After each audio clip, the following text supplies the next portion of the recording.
My name is Alex, and as I write this, I know it's only a matter of time before the RCMP find me.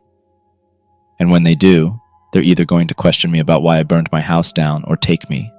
Probably both, honestly. Right now I'm held up in the nearest hotel, not planning on going anywhere.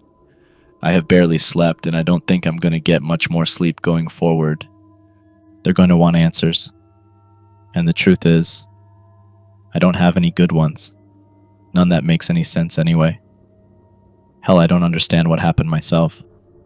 They're gonna think I'm insane or something, but they can go look for themselves once the fire dies down, and they can look down in that fucking hole in the basement. Besides, how do I explain to them that I found another house beneath my basement? It all started a couple of weeks ago when I found a property for sale while driving around. In this market, you don't expect to find anything remotely affordable anymore, let alone a full house for $50,000. That alone should have raised red flags, but it didn't. I was too caught up in the price so much that nothing else mattered to me. There was no online listing, no real estate agent, nothing. Just an old wooden sign staked in the front yard, for sale scrawled in fading red paint, with a phone number beneath it. I called. The man who answered sounded old and told me it was for sale for $50,000. I bought it on the spot and spoke with him a little longer to arrange a day to purchase it. I should have known something was off from the start, but I didn't. Or maybe I did and chose to ignore it. I don't know anymore. It was tucked away near the end of an old, half-forgotten road where barely anyone lived anymore. The distance between each house made fences kind of pointless unless you really needed privacy. Just empty land with thin, scattered trees that looked more dead than alive. There were more shadows than people out there somehow. The house itself was small. Tiny, really, especially by modern standards. A little paperwork, a quick money transfer, and suddenly, I was a homeowner. Well, new owner at least. The place was old and worn, but I didn't care. It was my house now. The man selling it was in his 70s, maybe older. Pale, wrinkled, like someone who hadn't slept properly in months. He said he was heading to the East Coast to live with his family somewhere in Labrador. He told me his wife had passed away just a few months earlier. Found her one morning in the back garden. Dead, just lying there in the grass. He didn't say how she died, and I didn't press him for details. It wasn't exactly the comforting image you want burned into your mind when buying a house. But still, I had the deed. And for the first time in my life, I owned something that wasn't some shitty apartment I was renting for more than what it was really worth. That night I drove over to pick up the keys from him. It was already late, well past sunset, and the road leading to the house was barely lit. Only a single street lamp buzzed weakly near the edge of the property, casting just enough light to see the outline of the porch. The rest of the house was drowned in darkness. No lights on inside. Not even a glow from a window. Just blackness inside. The front door was slightly ajar, hanging open like someone had left in a hurry. On the porch, right in front of the doorway, the keys were sitting on the ground. No note or anything. I bent down to pick them up, and the moment my fingers touched metal, something came rushing out towards me from the house, nearly knocking me to my ass from jumping back so quickly. It was the old man. He rushed out the front door fast. Faster than I thought a man his age could move, and walked straight past me without a word, not even a glance in my direction. He had this wide, unsettling smile stretched across his face like he just did something wrong and got away with it. It was unnerving the way he smiled. He didn't stop either. He didn't turn back to look at me or anything, just kept walking until he reached the other side of the road, and kept walking further and further until he was out of sight in the darkness. I stood there on the porch, keys in hand, trying to process what I had just watched until I couldn't see the old man at all. I had no clue what was in that direction at all. An uneasy feeling overtaking me, even when I glanced back to the house again with its front door wide open now, the pitch blackness inside haunting in its own way. What got me the most was how tall the old man looked that night. He seemed taller than I remembered him being when we first met. Almost unnaturally so. Maybe it was the night playing tricks on me. Or maybe it was just the sheer unease of that moment. The sight of him rushing past, grinning ear to ear in the dark, that had scared me more than anything at the moment when I saw him rushing past me. I never saw him again. It took a few days before I was fully moved into the house. There were the usual chores of changing the locks, bringing in the essentials, trying to make the place feel like mine by placing furniture and photos everywhere. It may have looked small from the outside, but the house had a deceptive amount of space. 2 modest bedrooms, a cramped kitchen, a tight but functional living room, and even a pull-down ladder that led to a shallow attic you had to crouch in to move around. But what really surprised me was the basement. The stairs creaked with each step you took, but they led down into a massive open space about the size of the entire footprint of the house above it. It was dark, musty, and smelled faintly of damp stone and old wood, but it had potential. Like the rest of the place, it needed work.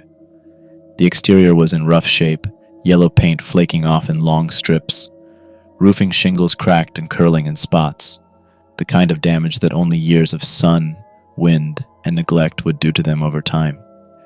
Still, with how little I spent on the place, I had enough saved to start making improvements. I wanted to build something for myself finally.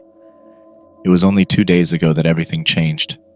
It had been raining hard all day, the kind of steady yet heavy cold rain that soaks through everything it touched. I was heading down into the basement to grab a toolbox when I noticed nearly 2 feet of water at the bottom of the staircase. I looked around for the source, expecting to find a burst pipe or a window left open, but there was nothing I could see that was letting the rainwater in. I scrambled to collect the buckets, pans, even plastic bins, anything I could use to start scooping water into to help fight the rising water. I'd scoop up what I could, run it outside, and toss it far from the house, only for the water level to rise again when I came back. It was a losing battle, yet I had to keep trying. The last thing I needed was my entire basement filled with water and reach the top of the staircase. On my 6th trip down there, something gave. As I was rushing to the bottom of the stairs, I heard a sound, a deep, hollow-like sound, like wood giving way under pressure. Then, all at once, the water began swirling, spiraling toward the center of the basement like in a sink once the plug was pulled. It drained quickly, all of the water rushing downwards until all of it was gone, leaving behind a single hole dead center in the basement. It was no bigger than my fist right in the middle of the floor.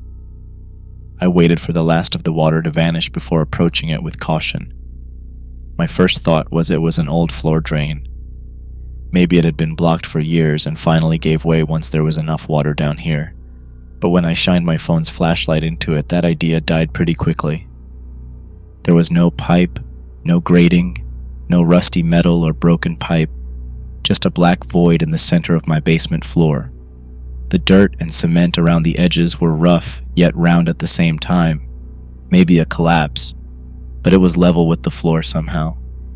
The closer I got to it to look, the weirder it started to get. With my phone's flashlight, I could just barely make out what looked like another floor beneath me, far, far below. Was it a second basement? Another room?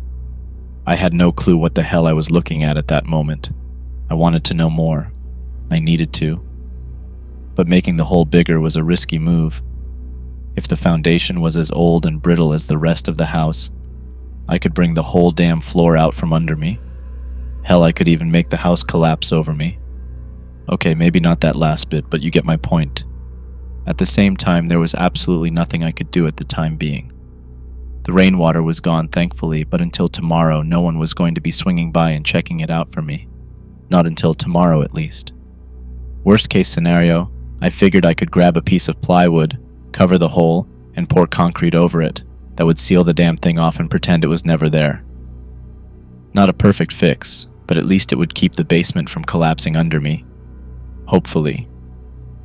When the morning came, I stepped outside to inspect the house for any more damage from the storm, before finally making my way back down to the basement. I was expecting the hole to still be there. What I wasn't expecting was the hole to be much bigger now overnight. What was once the size of my fist was now easily large enough for a grown man to jump through. No digging or tools required for the job, just a clean, dark opening in the middle of my basement floor. Looking down into it again, I could finally confirm what I thought I'd seen the day before. A wooden floor much deeper down than I thought originally. There even seemed to be boxes down there as well. Even if I wanted to go down there, the drop was too far. There was no way I'd be able to climb back up if I just jumped down there. Hell, I would probably bust my leg up just jumping down there. The only way to safely reach the bottom was with a ladder.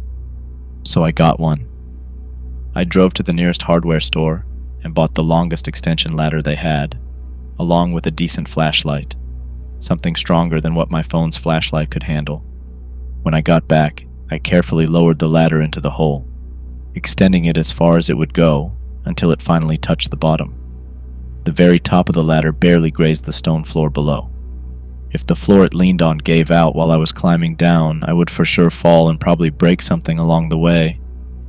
I took my time descending step by step, testing each one with my full weight before committing to the next. The moment my feet touched the bottom, I realized how strange the air felt. Warm and dry. Too dry for a space underground that had just flooded. I flicked my flashlight to look around the room. The shape of it was off somehow. The wooden walls rose upward at a sharp angle, forming a triangular space that immediately struck me as familiar. I turned slowly as pieces started clicking in my head. This looks just like my attic, I remember telling myself, only it was taller and almost thinner on the sides in a weird warped kind of way. Even the boxes down here looked similar to the ones I had in the attic, only stretched into more odd shapes. Inside the boxes, though, was nothing but crumpled up paper and old splintered wood that smelt like they were decaying for a while.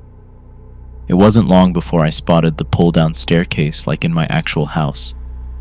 I hesitated at first before yanking it free and carefully descended once more, my flashlight flicking around in my hand as I stepped lower and lower into this house under my basement. The darkness swallowed me as I entered the hallway. I was standing in what looked like my own living room, almost exact to my living room. Same furniture, same shitty worn-down rug, the same family photos hanging on the walls. The photos were wrong, though. Stretched in a way that it was like someone editing them used a tool to stretch them taller and thinner without adjusting them to look right. The pictures with myself in them scared me the most. All of the photos with myself standing in them made me look off in so many ways. It was the only part of any of the pictures that looked proper within them. Yet I looked monstrous in them. I looked taller but thinner, my eyes wide and a huge grin smeared across my face in an almost impossible way. It scared me a little to look at them. I moved toward the kitchen, stepping lightly as I did. The air felt still and heavy. It was like no one had been down here in ages yet. Everywhere I looked, things I had in my own house were placed perfectly where I left them. The kitchen was a perfect sight of this, with a plate and fork left in the sink, and a coffee pot left on the counter from this morning. The kitchen was just as distorted, tall counters and oversized cabinets. Two impossibly thin chairs that looked exactly like what I had but scaled like props in some surreal movie scene. I would have had to jump to sit on them, and even then I'd probably snap them like twigs from doing it. There were windows, but instead of letting in light, they were filled with dirt and stone, the dirt pressed right up to the glass. No sunlight could reach this far underground, but the lights overhead. They looked intact despite their oddly stretched design. I stepped to one of the light switches and flicked them up.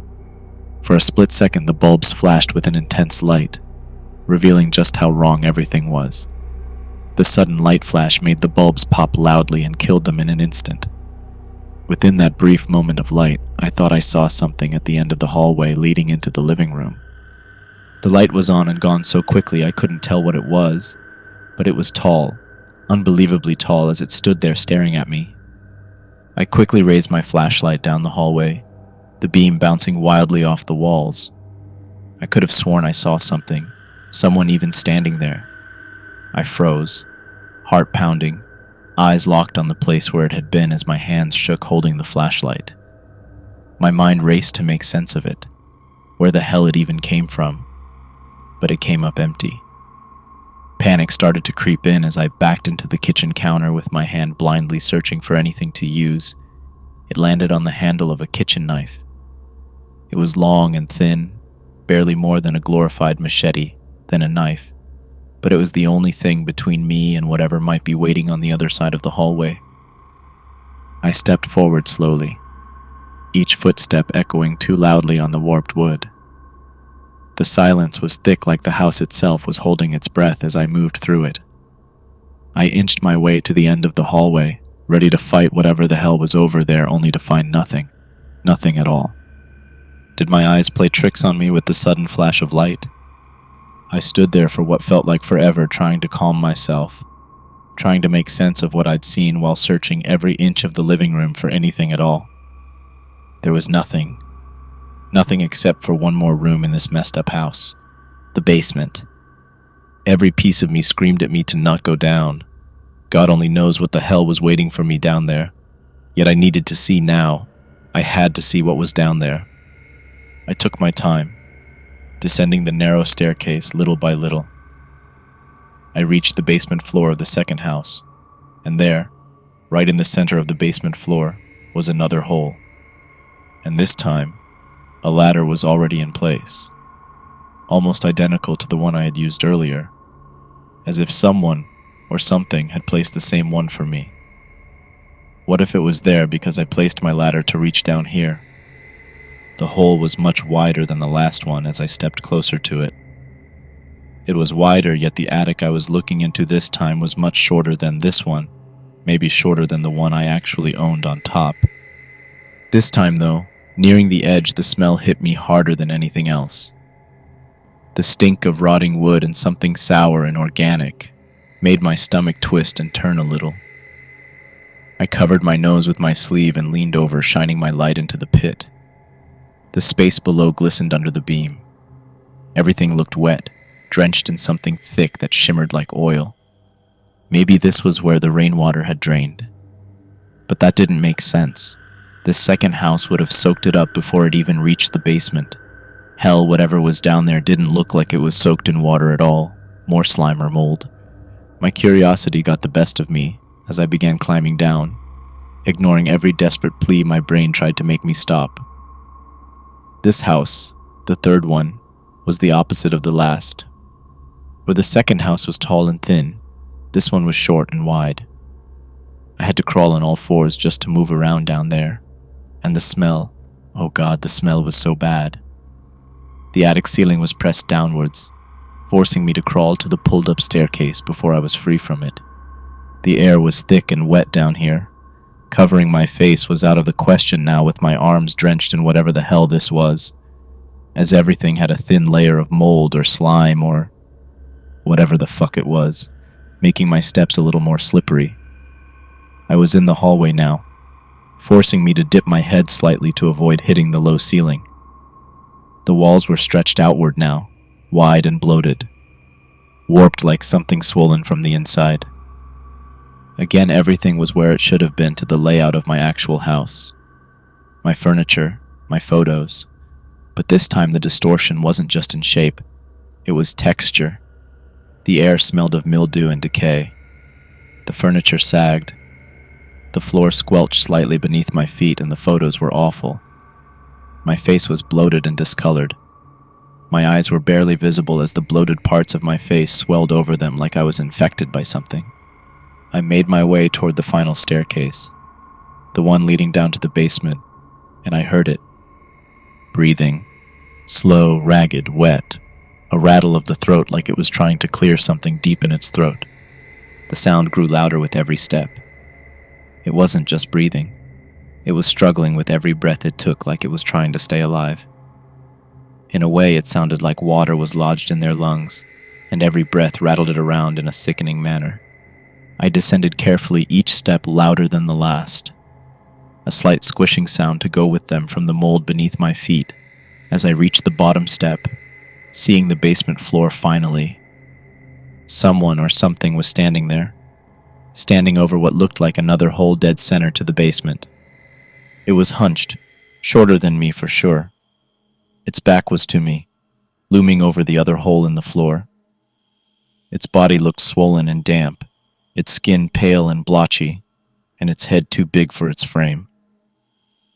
The gurgled wheezing echoed off the walls as it shifted slightly. Then it turned. Its step made him jiggle just a little bit. What I saw was me, but it wasn't me at the same time. Its face was bloated and discolored. Its eyes were barely visible as the bloated parts of its face swelled over them. Its mouth slack and drool hangs in thick strands from its bloated lips. Its shirt was identical to mine, soaked and clinging to its sticky body. Its eyes barely registered my presence at first. "What the fuck?" I whispered, the words barely escaping my throat as I looked at whatever the hell this was in front of me. It let out a sickening noise, a cross between a gargled yell and a cough. Its whole body shuddered before it started to move towards me, moving faster than I expected it to move. Each step made its bloated skin shake from its footsteps, the bloated parts nearly covering its eyes shifting to its weight and gravity. My body told me to run and don't look back. My boots slipping across the slime-coated floors as I scrambled up the staircase in a mad panic to get away from it. The gunk clinging to the surfaces and making every step a risk, I could barely keep traction. I launched myself onto the pull-down staircase as fast as I could, dragging myself upward on all fours like a scared animal clawing its way out of a trap. Behind me I heard the wet, slapping sounds of it following, its hand reaching up from the pull-down staircase leading to the attic already. I felt fingers swipe at my ankle, slick and sticky, but they slid off, just as I hauled myself forward into the hole in the attic. I could hear my own heartbeat ringing in my ears, my body buzzed with adrenaline and a blind panic coursing through every nerve in my body. That thing, that twisted, bloated version of me, was chasing me and somehow catching up. I didn't dare to look back, not wanting to see that thing catching up to me in any way. If I can get to my actual house and pull the ladder up, I could prevent it from reaching me. No way for it to be able to climb up that distance, I hoped. I was in the second house now, out of breath, but I could still hear it following me as I raced to the staircase, reaching the hallway once again, and climbing up the pull-down staircase again. I was nearly out of there as I stood in the attic for a second. I grabbed the ladder and started to climb like a madman, reaching only halfway up the ladder before I felt its hand grab me by the leg. The entire ladder lurched in my hands. Its weight suddenly doubled from the thing joining me on it. It held onto my leg, trying to pull me down with it as I struggled to keep a grip on the ladder, my hands still slick with the third floor's slop. I didn't stop to fight it. I ran. I sprinted across the attic floor to the next pull-down staircase, yanked it open, and threw myself onto the steps, climbing as fast as my legs would carry me. The wood groaned beneath my weight. My fingers slipped on the wet rungs. I could hear the creature scuttling after me, faster than anything that heavy and bloated should have been able to move. His hands were cold and rubbery, coated in something viscous that immediately soaked through my jean leg. It yanked hard, trying to drag me back down with it. I tried to pull away, holding onto the ladder the best I could, my other foot flailing around and trying to get back onto one of the steps of the ladder. The thing below snarled, breath bubbling like it was choking on vomit as it finally spoke out words I could understand. "Deeper, deeper," it gurgled, its voice broken and wet like it was speaking through a throat full of sludge. "Get the fuck off me!" I shouted. I twisted violently, trying to break free, and kicked down with my free foot aiming blind. I struck the left side of its face, my foot nearly sticking to its face as I raised it up again and brought it down on him again and again. "Deeper!" It screamed at me before my foot smashed it in the jaw, a loud crack coming from my foot smashing into it again. With one final kick, I felt the left side of his face give, almost like a grape being stepped on as the skin cracked open underneath my foot, and his grip suddenly loosened as it fell to the floor beneath with a wet splat like a water balloon. The entirety of the left side of its face was broken up, gushing out blood and whatever fluids was stored inside of its body as it poured out around it, its body twitching as it laid on the floor beneath me. Looking down at it, a part of me wanted to make sure it was dead. Instead, I pulled myself up into my actual basement, pulling the ladder up with me to make sure nothing else could come climbing up. I didn't know what the hell to do. My mind was on fire, spiraling on what I just witnessed, trying to make sense of what I had seen, what I had just killed. There were no answers that made any sense, just more questions piling up and clawing at the edge of my sanity. But through the noise, one thought cut through with terrifying clarity. What if something else could crawl up here? It may have been the panic I was in. It might have been the thought of more fucked up versions of me could be lingering down there. But in the end, I decided to burn the place down with whatever I had on hand. If nothing existed up here, then there shouldn't be anything down there, right? It mirrored my home in every way before twisting it and making whatever the hell I just saw down there. It was the only thing that seemed to make sense in my mind at that moment. I tore through the house, grabbing anything flammable: paper, lighter fluid, cans of spray. I even thought about getting gas from the tank of my car to pour everywhere, but I would need it to get the hell out of here. The smell of chemicals filled the air, sharp and burning my throat as I spread everything I had everywhere. I didn't care about damage or cost or consequence anymore. This house was cursed with things I couldn't understand. I stood in the center of the living room for a moment as I readied the matches, my fingers trembling to get one of them lit before throwing it down, flames shooting up everywhere very quickly before I rushed out the door. As the flames rushed through the house, I made my way out the front door that somehow was already wide open. I didn't remember leaving the front door open at all, but I shook that thought out of my head as I ran to the car, igniting the engine to get the hell out of there as flames engulfed the house. I let the house burn behind me, never once looking back at it as I drove as fast as I could out of there, like a bat out of hell. Looking back at now, I could have done so many different things, like call the police and have them see the hole for themselves and whatever fucked up thing was down there waiting for them. But as it stands, I could care less now. I should be upset with burning my home down, but I don't. I really don't after all of that. I've been at this cheap hotel ever since, holed up in a room that smells like old wallpaper and cat piss. I haven't slept or eaten much. My stomach just turns whenever I think of the third house down there. My mind keeps going back to when I found that thing in the basement. It was looking at another hole dead center of the basement. There was another house down there, maybe more messed up than the third one, and who knows how many more beneath that one. What bothered me even more was the fact that the third house had a messed up version of me. Was there one for the second floor, or did I get lucky?